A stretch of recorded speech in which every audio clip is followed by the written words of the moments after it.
Reverend John Michael Leclerc ஐயாவுடைய கல்லறையிலிருந்து இன்றைய தென்றலின் வணக்கங்க. 1840 வருஷத்தில் ஜெர்மனியிலிருந்து இந்திய நாட்டுக்கு மிஷனரியாக லெக்லர் ஐயா வந்து சேர்ந்தாருங்க.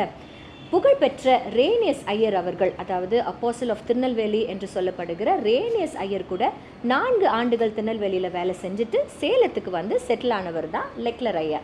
ஐயாவை குறித்து சொல்லணும்னா he is the apostle of Salem. இந்தியாவிலேயே முதல் முறையாக தொழிற்பயிற்சி பயிலகத்தை சேலத்தில் நிறுவியவர் லெக்லர் ஐயா தாங்க.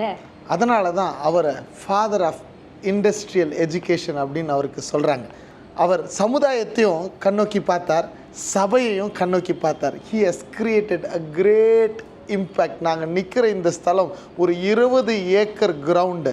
இந்த இடத்துல பள்ளிகள், கல்வி நிலையங்கள், ஆலயங்கள் என்று பல காரியங்களை அவரும் அவர் குடும்பமும் செயலாற்றி இருக்குது. இங்கே நாங்கள் நின்று கொண்டிருக்கிற இடம் அவருடைய கல்லறைங்க.